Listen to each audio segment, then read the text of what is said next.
Good morning, I'm Robert Tan. Let's unlock the tricks of the trade, get to know the brilliant minds who changed their industries and created innovations that continue to influence lives.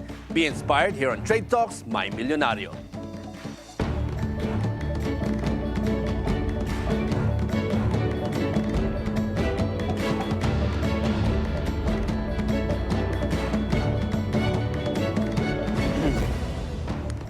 The wellness industry is tough. It's capital heavy, competitive, and full of big players. But our guest today took on that challenge and built a brand that's making its mark.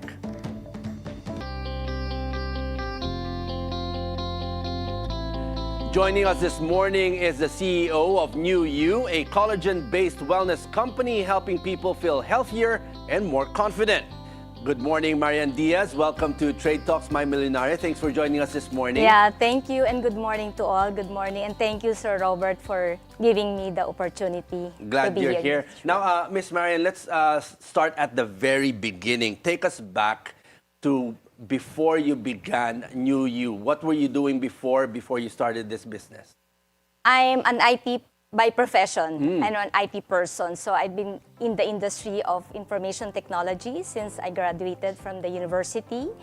And then we started this company in 2022, post-pandemic company. And we started as a software developer company, but marketing a cloud-based application. So that's what we did. Medyo malayo from IT Yeah, and now it's you're true. going to health It's and true. wellness. How did that spark begin? Paano nyo napasok itong industriya na to? Oh, initially, marketing lang kami ng isang cloud-based application. Health and wellness also? Health and wellness, post-pandemic, that was post-pandemic. So we targeted those businesses which are into beauty related, like beauty salon, wax salon, spa, everything. And then in one of the courtesy call visits that I made, I saw the opportunity. The idea just came to my mind. As I was telling you earlier on, right? So I was in a spa. He's one of our clients for the software. And then we saw the opportunity. Oh nga no, why don't we come up with something unique? But the idea was just to offer it to our subscribers. So, was it also part na personal, since you've been working with health and wellness companies, with your IT business, nakita nyo ba, oy, maganda to, may mga health benefits itong gagawin natin. And why collagen in the first place? Initially, there were so many actives that we considered, but only to find out that collagen really stood out the best. Because nalilimit yung understanding ng market when we say collagen. Nalilimit into something aesthetic. But what really collagen does is really something more beneficial. So that's what triggered us to pursue in coming up with a drink that is based on collagen. Now, so when you launched your product, who were you exactly building this for? For your online clients lang ba? Or who was your first target market when you began building this brand? Initially, the idea was just the millennials, the working individuals, because they are into active lifestyle. We see people, especially in their 30s or even 40s, who are very active and at the same time, nagtatrabaho. That was the initial, only to find out that when we launched the market, it captured not just the millennials, but from the young individuals, like in their early 20s, even the senior citizens, the baby boomers. That's a good target market also for collagen. Now, so it broadens, the opportunity. So for the benefit of our viewers, how important is collagen in our body and in our life that you found during your research? Yeah, during our research, we found out that our body naturally produces collagen. Kaya yung mga bata, di ba, ganun sila ka-active and quite flexible. But once we hit the age of early 20s, that is the time that our body starts to decrease the production of our collagen. And that's a perfect time for us to take the food supplement, like New You. Kaya pala pag newly born ka, ang ganda ng kutis, kaya kasi 100% pa yung collagen. Kasi it hydrates the skin as well, kaya it keeps plump and talagang elastic. That's why it delays the signs of early, di ba yung mga signs of aging. Yeah, ganun in the pala. lace. So, as we age, nawawala yung collagen sa body natin. Oo. Yeah, can you imagine your body without taking any supplements? So by the time you hit 60s or even 65, Puro wrinkles na. or baka you can hardly move around. Because what does collagen do? It strengthens the body structure.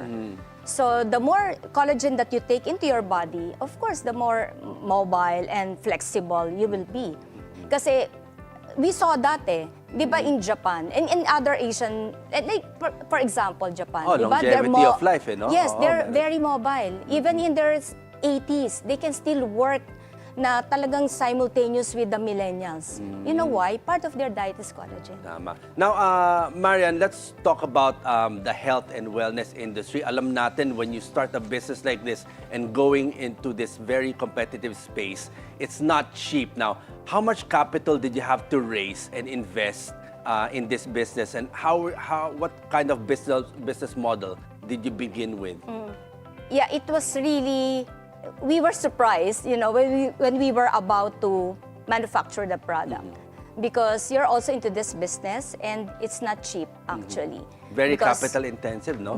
Very capital intensive. But of course, with the help that we're getting from the people around us that, keep us afloat. And the real challenge was, because it's something new, and like what you said, it's really a big, a very huge competitive. And competing with these large known brands was really a challenge on us. But we believe in the product. We believe in what we have made. We believe what it can do to the market.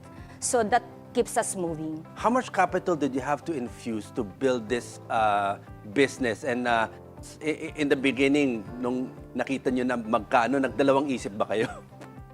Nandun na we spent time na Was it in the millions ba to start? Oh yes, to, it's more than, start yeah. Hindi kayo nagdalawang isip at start, oh my God, maganda na yung IT business ko. Why move into this very competitive space? We saw there's a need in the market. And that's what is important. Yeah. So you just focus on what you have because you need to believe in your product. And then you believe that there's a market out there that needs it. It's just like telling them na we have the product that you all need. The initial hurdle, usually when starting this business, yung capital, you have to spend yes. millions, no? But what other struggles did you go through early on? And besides the money, besides yung mga approvals, Time. FDA, like Yeah. that, what were the other struggles that you had to go through and you had to push on? Yeah.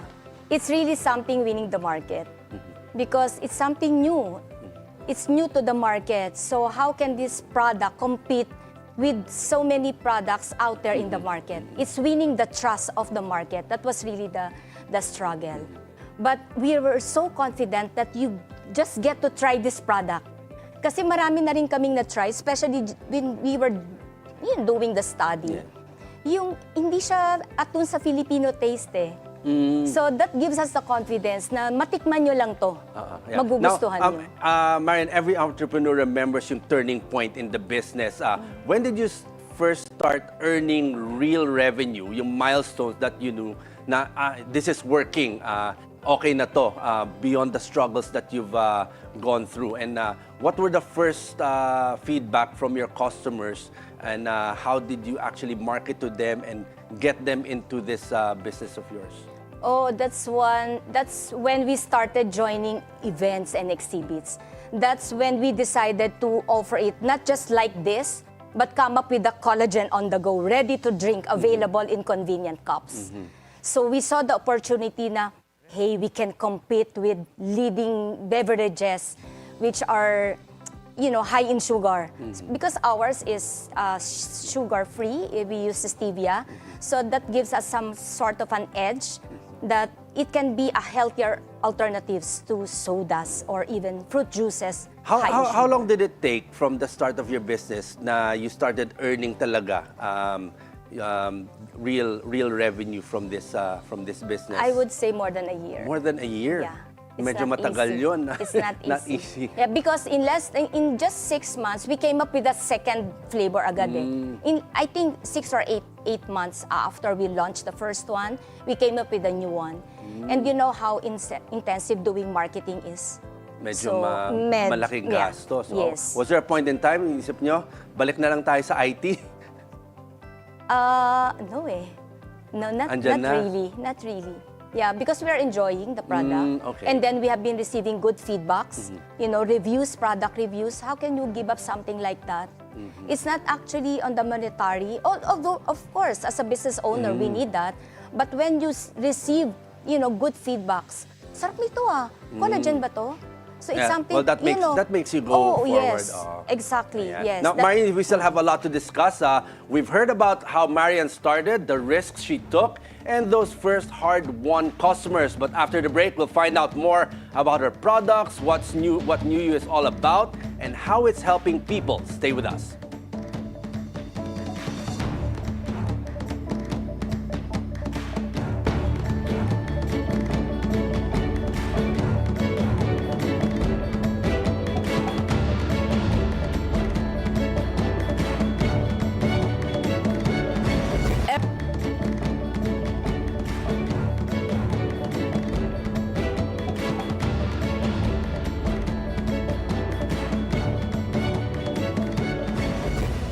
Welcome back to Trade Talks, My Milyonaryo. We continue our conversation with New You CEO, Marian Diaz. Now, Marian, for the benefit of our viewers, collagen drinks are not new in the market. Now, what makes your formulation here stand out in such a crowded and competitive market? Our product uses stevia as a sweetener. It attunes to the Filipino taste, but without the guilt when you take it. Because it's 0% ayaw sugar. natin yung guilt. Exactly. So, kaya nga, pag pinopromote namin to it's a healthier alternatives to sodas and fruit juices na high in sugar. So that what makes us, quite a standout. Walk us through what we have here, yung mga products nyo. Like, let's say, lychee, ito, yung lychee. Yeah. Lychee Ilan ba yung yogurt. mga flavors nyo? Dalawa We lang have for two. now? Yes, Two. we have two. Banana Yogurt and lychee yogurt. What made you start with banana and lychee? Kasi maraming mga ibang mga types of fruits that people also like, no? What made you start with this? When we launched it, we initially considered the banana yogurt. At that time, yung mga K-pop, it was very hit. And then yung mga drinks and banana drinks, very hit yun eh. So, sumabay kami dun sa trending ng market. And then, quite close. Kasi yun yung ina-achieve naming flavor and yung taste. So, we got reviews that it was really quite close. And we even came up with something better than that. So, ganun yung ginawa namin. So, how much would a pack of this, ilan yung nakapack dito? And how much would this cost in the market? SRP is 350. 350. Yeah, 350 pesos with 10 sachets inside. Each sachet, it has 20 grams that can be mixed easily with water of 250 to 300 ml. Usually, you say there's 10 packs inside? 10 packs inside, yeah. How many should one drink in a day? Yeah, for an adult, we recommend 1 to 2 sachets a day.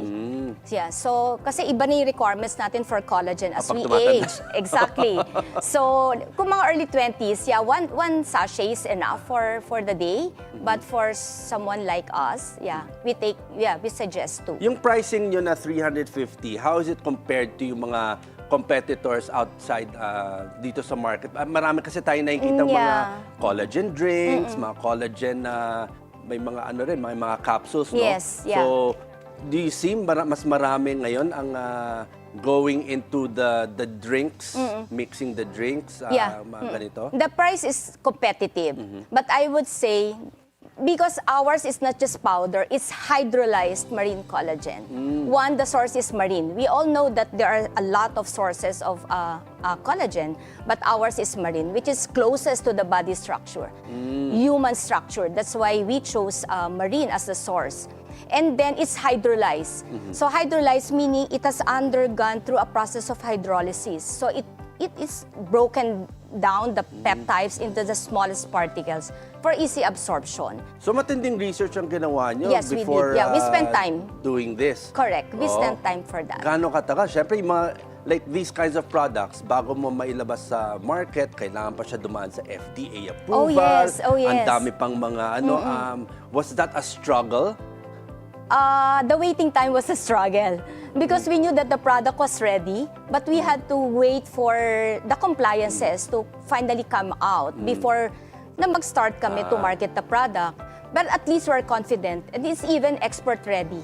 Halal certified If as well. somebody buys this off the shelf, kailangan ba siya i-refrigerate or paano ba kailangan No, not i-store really. to? Yeah, it's a room temperature storage. But once when you mix it with water, you have to consume it or Right at away. least put it in the fridge. Ay, Yeah. pag nilagay sa fridge, may ano ba siya? May Not time really. frame na No, not really. At kailangan least inumin? consume it siguro within the day. Within the day? Yeah, within the day. Okay. But I'm confident with the taste, you will surely finish it in one sitting. Yeah. What kind of business model did you do for this one? Alam natin pag mga health and wellness, may mga ibang types of distribution, yung network marketing, direct selling, online selling, drop shipping. Sa inyo, how do you market your product?